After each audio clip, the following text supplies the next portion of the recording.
사도행전 이제 33번째 시간입니다. 그래서 33번째 세상에서 가장 불쌍한 사람이라는 제목으로 오늘 말씀을 전하기를 원하는데요. 우리 이제 사도행전 21장부터 26장까지는 무려 6장에 걸쳐서 총 5번 정도의 재판 과정이 나옵니다. 어떻게 보면은 사도행전이 굉장히 드라마틱하고 아주 스피드하게 가다가 보통 사람들이 조금 사도행전에 대해서 어려워하는 게 바로 21장 이후부터 26장까지 27장 이제 전까지 거기가 계속해서 이제 재판하는 장면이 계속해서 반복되는 것을 봅니다. 그래가지고 많은 분들이 뒤쪽에 가서 사도행전에 약간 흥미를 잃어버리는 경우가 있습니다. 그래서 아마 여러분들도 사도행전 설교를 21장까지는 많이 들어봤지만 22장, 23장, 24장, 25장, 26장은 보통 설교 잘 안 합니다. 그냥 쑥 넘어가는 경우들이 많습니다. 이제 오늘 우리 이 말씀을 보면요, 이제 바울의 그 이제 끊임없는 재판 과정, 2년에 걸친 재판이 이제 나오는데요. 그 당시 이제 그 초기 로마 시대죠. 이제 AD 약 30년에서 이제 100년 사이에 그때 이 로마에서 진행되었던 모든 이제 법 관련 재판 과정의 그 문서들이 아직도 있습니다. 250개나 있습니다. 그래서 거기 보면은 이 문자 자체에다가 N자, 지금의 N자를 딱 적어서 당시 변호사가 노미코스라고 하는 그 노미코스가 이제 변호사인데요. 그래서 N 문서 이래가지고 그게 파피루스에 한 250개가 아직도 남아 있습니다. 그래서 그거를 이렇게 연구해 보면요, 어떤 거를 볼 수 있냐면 이미 그 당시에 속기사가 있습니다. 지금 우리가 법정에서 하는 것처럼 변호사도 있고 속기사도 있고요. 굉장히 로마법이 아주 잘 갖춰져 있는 걸 보는데요. 그래서 보면은 이 바울의 연설들이 21장부터 26장을 보면 연설의 그 길이도 비슷합니다. 왜냐하면 아마 그 속기사에게 맞춰서 우리가 한 것들이 전해지지 않았을까라고, 또 누가가 그렇게 기록하지 않았을까라고 우리가 유추해 볼 수도 있습니다. 근데 우리가 아는 것처럼 지금 바울은요, 굉장히 거대한 두 산맥과 싸우고 있습니다. 하나는 예루살렘을 대표하는 이 유대인들, 하나는 이 로마를 대표하는 그 당시 제국의 지배자들. 그래서 예수님도 같은 방식으로 처형을 당했습니다. 30년 정도 전에 우리가 잘 아는 것처럼 예수님도요, 결국에는 같은 방식입니다. 유대인들에게는 성전을 모독했다라는 제목으로, 그리고 빌라도에게는 뭔가 밀란을 꾸미고 가이사에게 뭔가를 세금을 바치지 말라고 했다라는 거짓 증거로 이렇게 두 세력이 합쳐서 예수님도 죽이고 스데반도 죽이고 오늘 이제 바울도 죽이려고 하는 모습을 오늘 우리가 볼 수 있습니다. 그래서 아주 커다란 세력에 맞서서 싸우는 아주 초라한 한 바울의 모습을 오늘 우리가 볼 수 있습니다. 그래서 이제 우리가 지난주에 살펴본 것처럼 23장에는요, 아까 제가 얘기한 것처럼 유대인들, 이 예루살렘을 대표하는 그 바로 산헤드린 공의회에서 지난주에 바울이 이제 고초를 당하면서 거기서 이제 하나님 앞에 또 그들 앞에서 변호했던 모습을 봅니다. 참 어떤 면에서는요, 우리 예수님을 위해서 고난을 받는다는 것은 그 계보가 있습니다. 아까 제가 잠깐 얘기한 것처럼 예수님도 그 예루살렘에 유다의 예루살렘과 이 로마의 그 계보에 의해서 이제 고난을 당하셨고, 스데반도 결국에는 그 비슷한 그 산헤드린 공의에서 이제 돌로 쳐 죽임을 당했고, 베드로와 요한도 산헤드린 공의 앞에서 하나님의 말씀을 증거하다가 거기서 고초를 당하고, 이제 바울도 그 산헤드린 공의 앞에서 또 이제는 로마의 법정 앞에서 고난 당하는 그 모습들이 있습니다. 사랑하는 성도 여러분, 우리가 어느 고등학교 하나만 좋은 데 나와도 내가 이 고등학교 출신이라고 평생 그거를 울어드시는 분 봅니다. 평생 80평생을 나 어느 고등학교 출신이다, 나 어느 대학교 출신이다, 나 어디 출신이다라고 울어먹는 분들도 많은데요, 여러분 그런 것들보다 1000배, 10,000배 더 영광스러운 것이 있습니다. 그건 뭐냐? 바로 오늘 이 라인에 서는 겁니다. 이 라인이 어떤 라인이냐? 바로 예수님이 서셨던 그 고난의 자리, 우리 스데반이 쓰셨던 그 고난의 자리, 베드로와 요한이 섰던 그 고난의 자리, 이제 사도 바울이 섰던 그 고난의 자리, 그리고 수천 명, 수만 명의 우리 믿음의 선배들이 섰던 바로 그 고난의 자리에 설 수 있다면 그거야말로 여러분 최고의 라인이요, 최고의 그리스도인의 영광이라는 사실을 여러분 잊지 마시기를 주님의 이름으로 간절히 축원합니다. 여러분의 삶을 살면서 최소한 한두 번 정도는 예수님 때문에, 교회 때문에, 정말 하나님 때문에 이런 정도의 고난 정도는, 한 번 정도는 이 정도로 죽음을 앞에 두는 고난은 아니더라도 손해보고 어려운 그 라인에 한 번은 서봐야 되지 않겠습니까? 오늘 이 바울이 바로 이 자리에 서 있습니다. 아까 제가 얘기한 것처럼 23장 지난주에 살펴본 거는 이제 이 예루살렘을 중심으로 하는 산헤드린에서 고난을 받았다면, 이제 오늘은 바로 벨릭스라고 하는 총독 앞에서, 이제 로마를 상징하는 그 제국의 힘 앞에서 이제 고난받는 이 다윗의 모습을 볼 수 있습니다. 25장 26장 또 다음 주 다다음 주에는 우리가 살펴보는 말씀은 이제 벨릭스 다음에 베스도 다음에 아그리빠, 계속해서 이제 왕들 앞에서, 총독 앞에서 고난을 당하는 바울의 재판 과정, 지루한 그 재판 과정이 다이나믹하게 시작되는 것을 우리가 볼 수가 있습니다.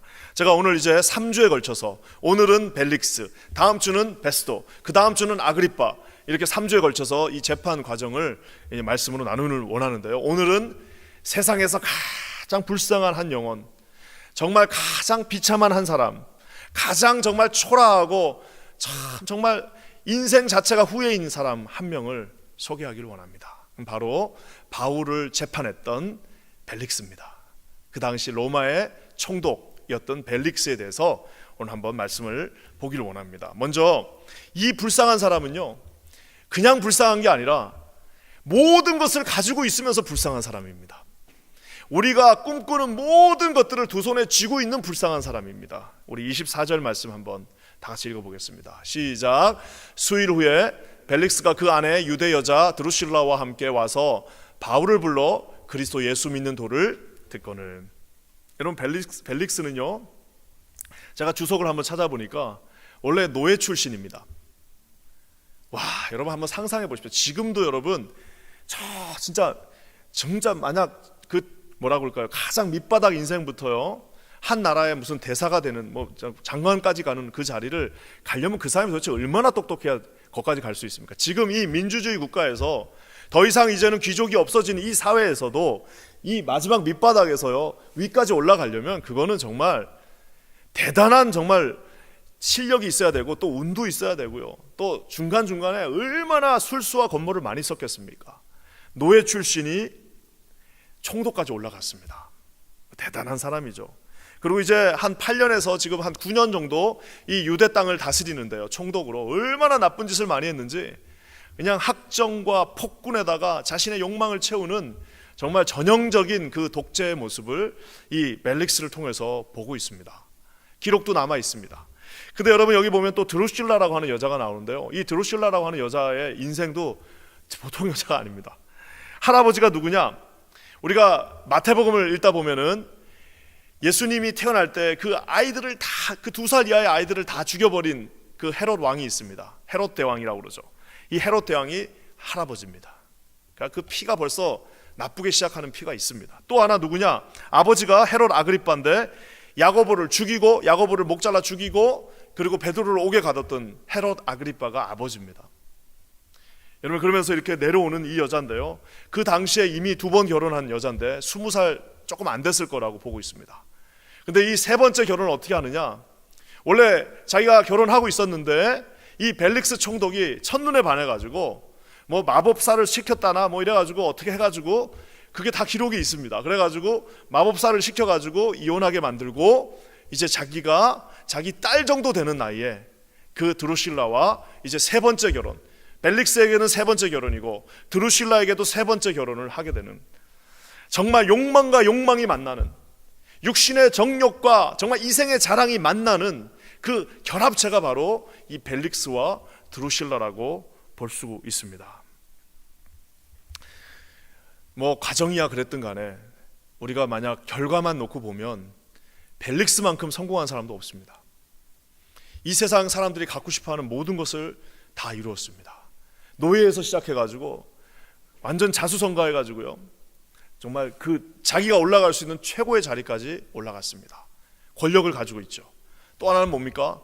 얼마나 돈을 많이 모았는지 그냥 그 뇌물들이 여기저기서 들어오는 것을 봅니다.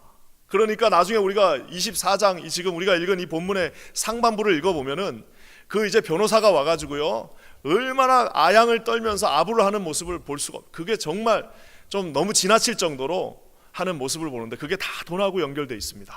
얼마나 많은 돈을 모았는지 모릅니다. 심지어는 이제 자기 딸뻘 되는 여자와 자기의 육신의 정력을 채우기 위하여 이제 마지막에 남의 여자를 뺏어오기까지 할 수 있는 힘을 가지고 있습니다.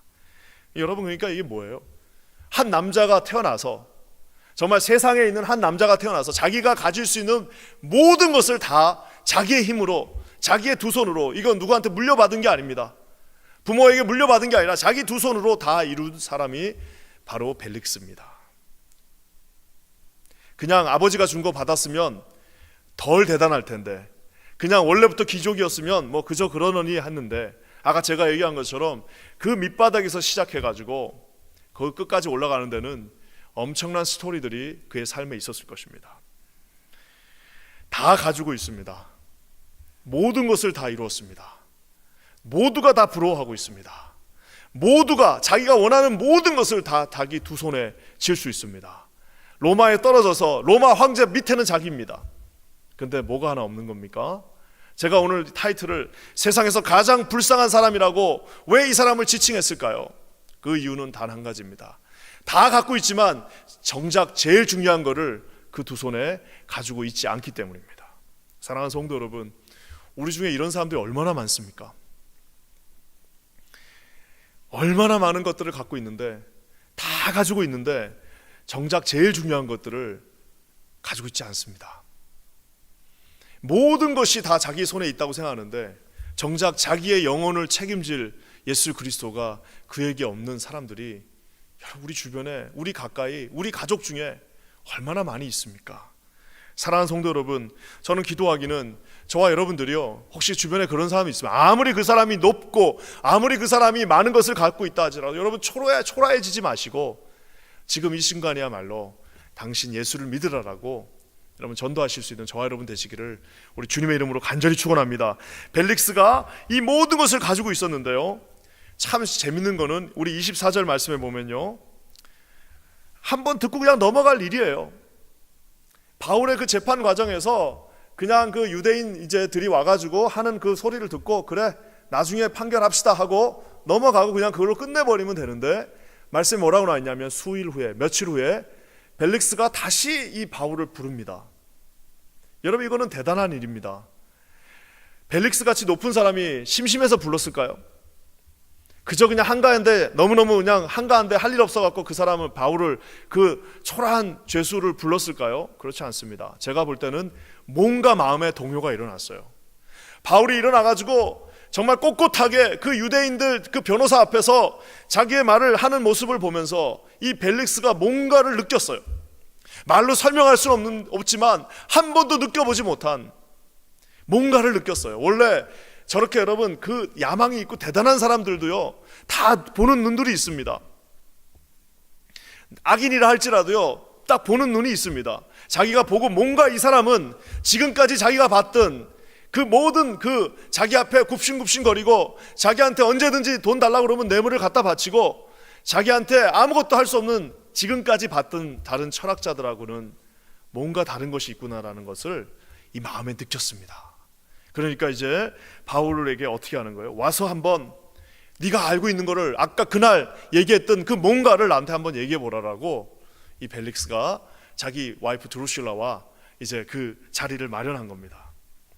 사랑하는 성도 여러분, 많은 사람들이 자기보다 약한 사람한테 복음 전합니다.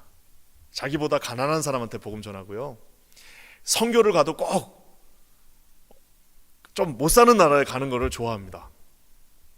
그래서 선교지도 잘 선택해야 됩니다. 어떤 선교사님은 선교지를 저기 뭐 스웨덴이나 노르웨이 이런 나라 정해가지고 선교 후원금 하나도 안 들어오시는 분들이 있어요. 왜? 우리보다 잘 사는데 거기에 왜 복음을 전하는 거예요? 여러분, 잘 사는 사람들은 예수가 필요 없나요? 여러분, 부자들에게는 예수가 필요 없나요? 여러분, 권력자들은 예수 없이 죽으면 천당 밑에까지 돈 주고 사서 갈 수가 있나요? 그럴 수 없습니다. 여러분, 모든 죄인들에게는 예수님이 필요합니다. 여러분의 상관, 여러분들보다 더 잘난 사람, 우리보다 더 잘 살고 우리보다 더 힘이 있는 모든 사람들에게는 공평하게 예수님이 필요합니다. 누구든지 예수 믿으면 천국에 가는 것처럼 누구든지 이 땅에서는 다 예수가 필요합니다. 오늘 바울이요, 그 탑 리더들 앞에 오늘 서는 그 시간을 마련했습니다. 저는 오늘 말씀을 보면서 바울이 얼마나 세게 얘기했으면은 이 사람이 이렇게 뭔가를 느끼고 이 바울을 다시 부를까라고 생각했습니다. 저는 기도하기는 성령께서 저와 여러분들에게 이렇게 증거할 수 있는 입술을 주시기를 주님의 이름으로 간절히 축원합니다. 예수님을 30년 믿었는데 한 번도 복음을 증거해 본 적도 없고 어떻게 해야 될지도 모르는 그런 사람이 아니라 하나님께서 적당한 기회를 주시면 자기보다 지위 여하를 막론하고 남녀노소를 막론하고 조금 꺼리끼는 사람이 있다 할지라도 오늘 바울처럼 그 사람의 마음을 최소한 한 번은 흔들어 놓을 수 있는 저와 여러분이 되시기를 우리 주님의 이름으로 간절히 축원합니다. 여러분 이제 제자 훈련도 좀 하시고 하셔야 됩니다.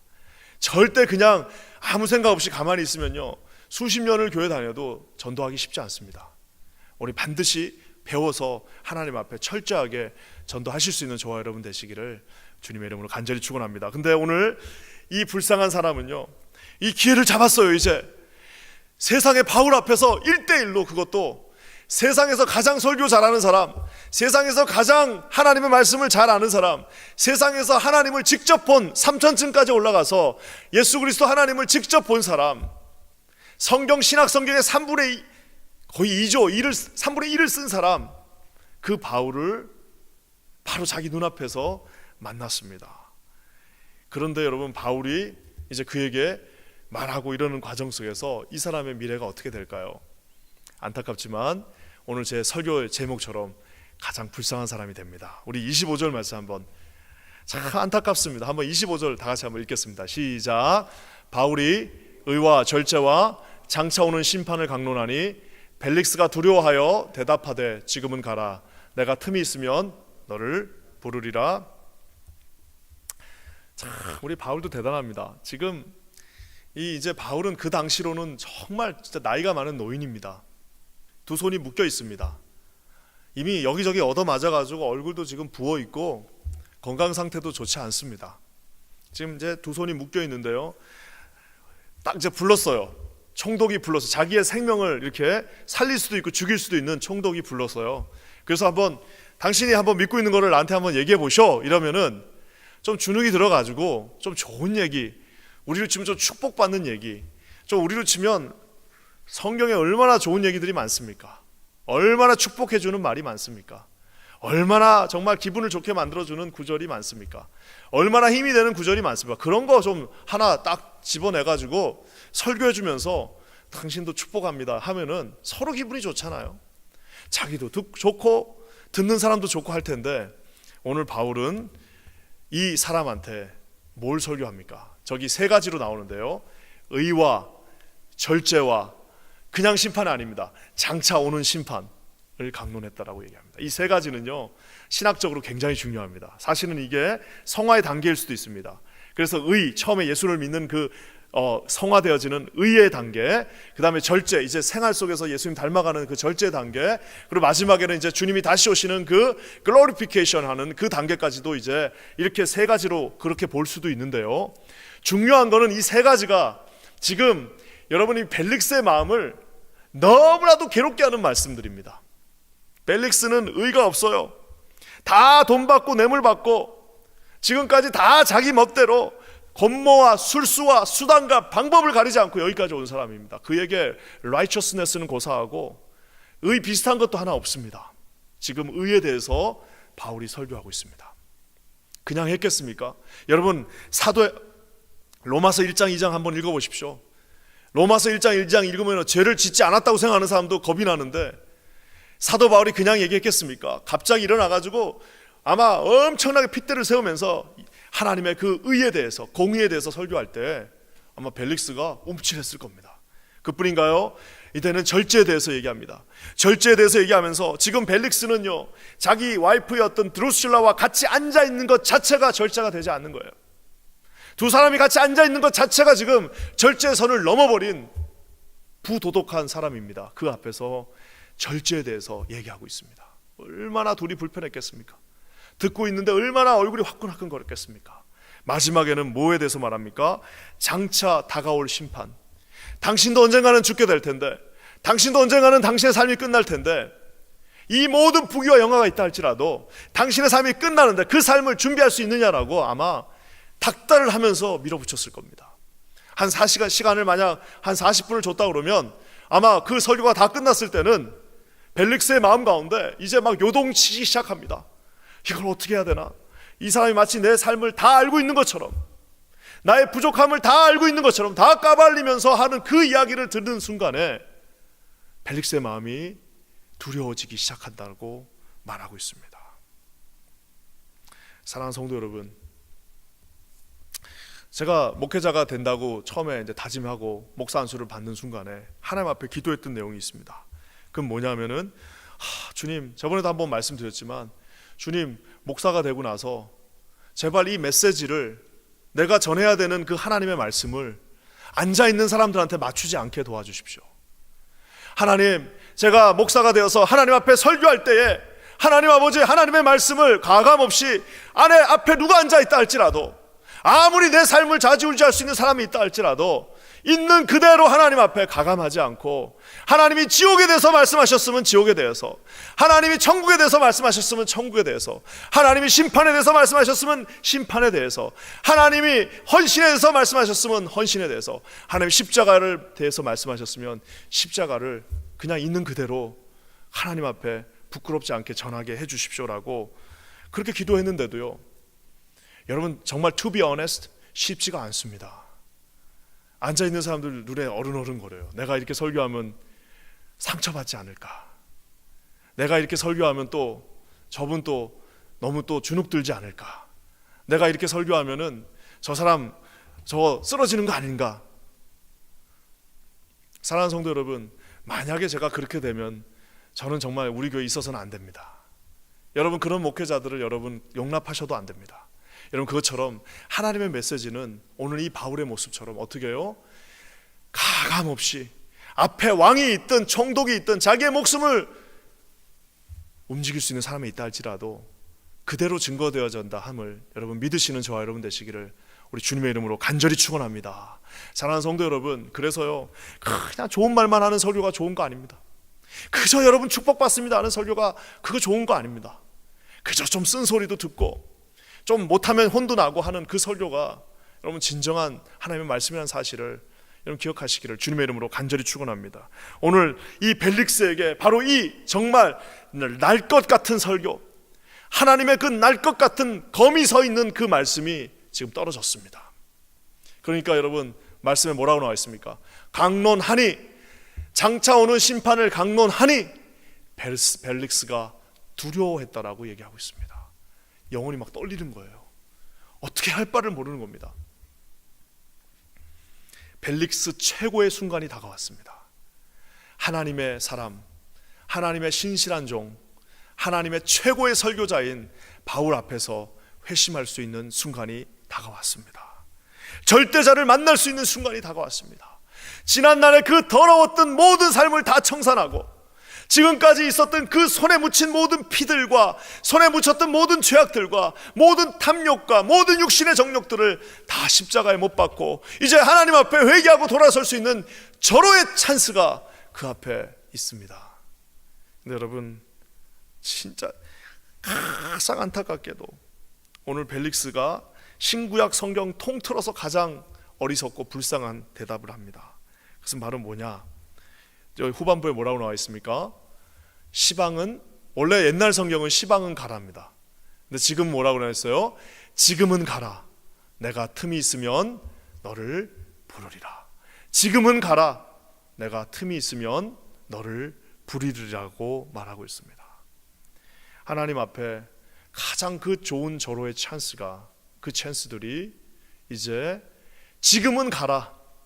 틈이 있으면 너를 부리르라고 하는 저 말에 그냥 와르르 다 사라져가는 것을 보게 됩니다. 사랑하는 성도 여러분, 아마 비슷한 경우가 구약 성경에 하나 있습니다. 비슷한 경우가 하나 있습니다. 뭐죠? 다윗의 이그젬플입니다. 우리가 아는 것처럼 다윗이 나단 선지자가 와서 날카로운 하나님의 말씀을 증거했습니다. 날카로운 하나님의 말씀을 증거하는데 다윗이 거기서 he has two choice. 하나는 뭐예요? 그냥 이그노를 해버리는 방법이 있고, 또 하나는 뭡니까?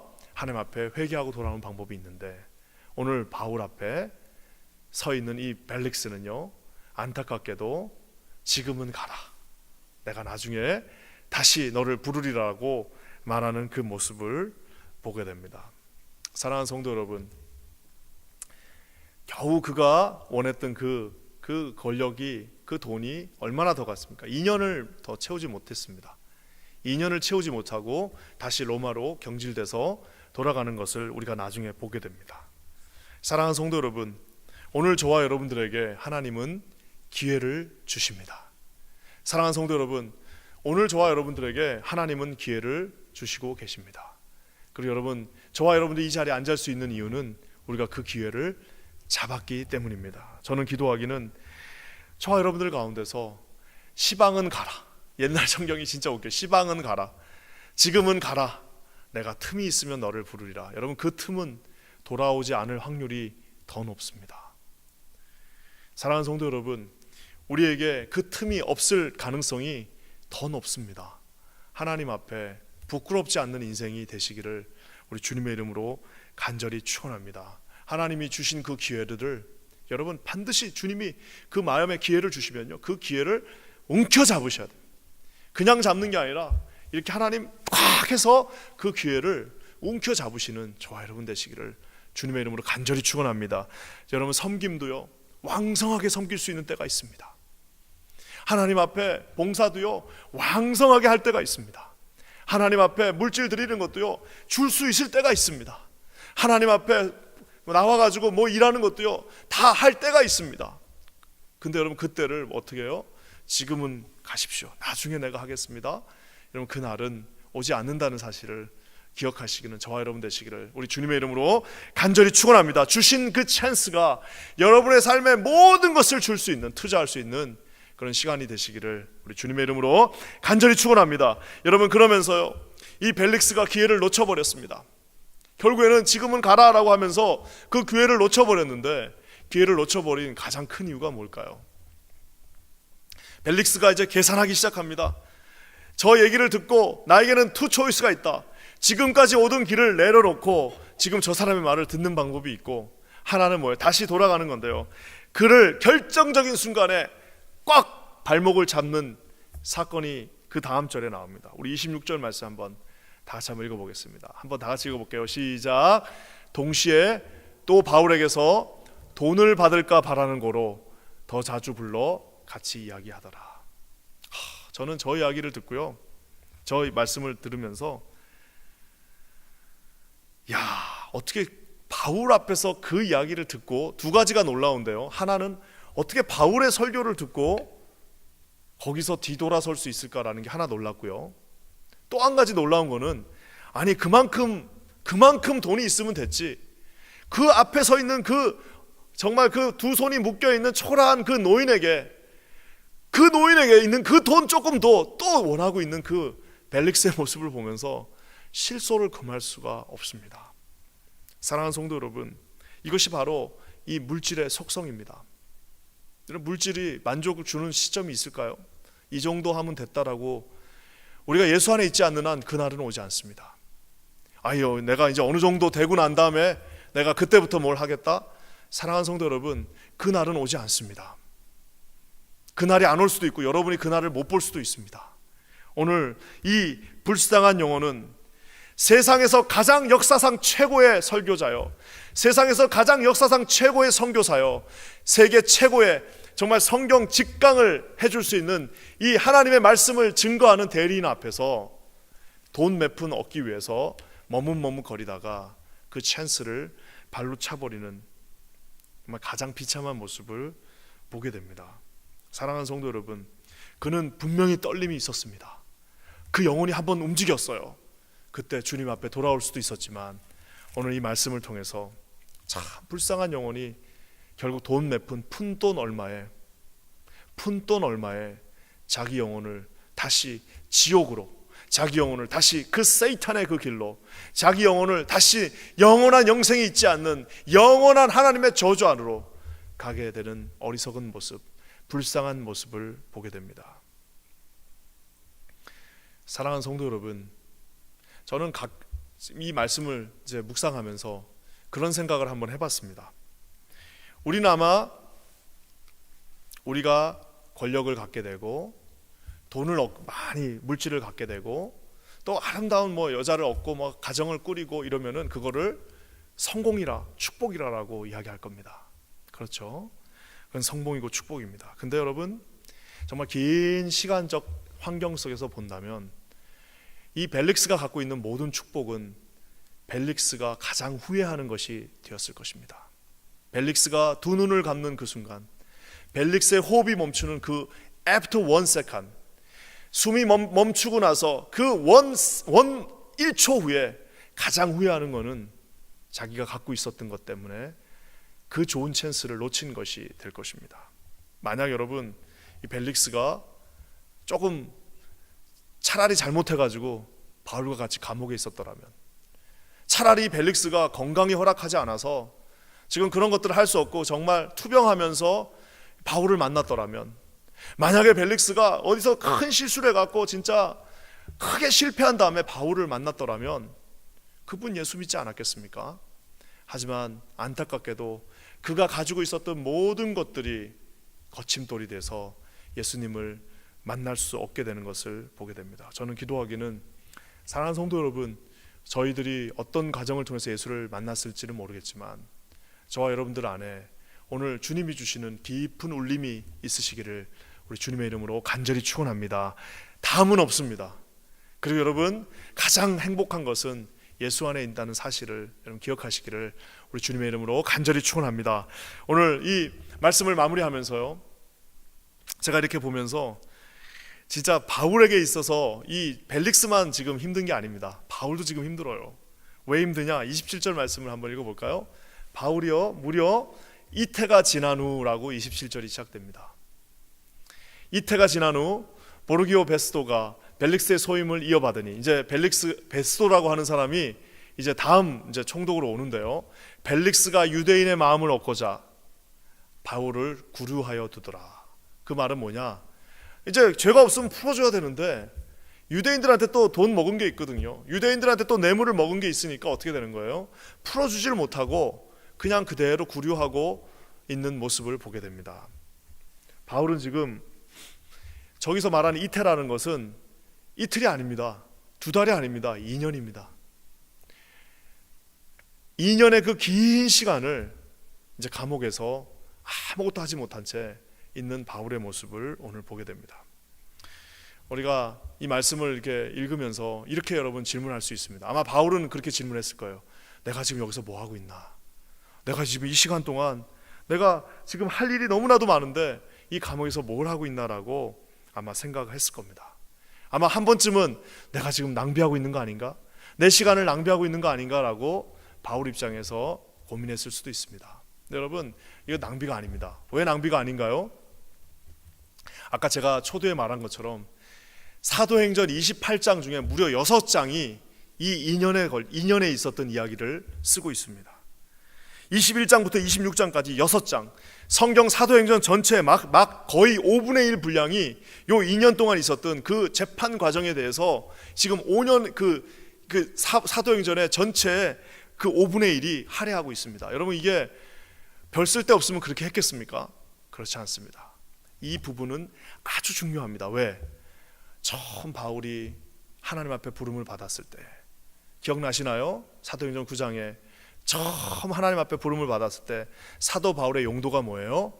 너는 세상의 임금들에게 내 말을 전해야 된다.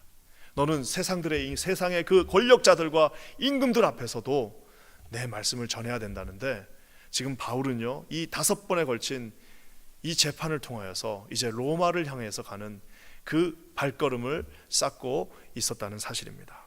사랑하는 성도 여러분, 하나님 앞에서요 멈춰진 시간은 없습니다. 하나님 앞에서 헛된 시간은 없습니다. 저와 여러분이 하나님 앞에 정확하게만 서 있다면 그 시간은 비록 실패한 시간이라 할지라도, 그 실패한 쓰라린 시간이라 할지라도 쓰라린 대로 하나님이 사용하십니다. 고난의 시간이라면 고난의 모습대로 주님께서 반드시 사용하시는 시간입니다.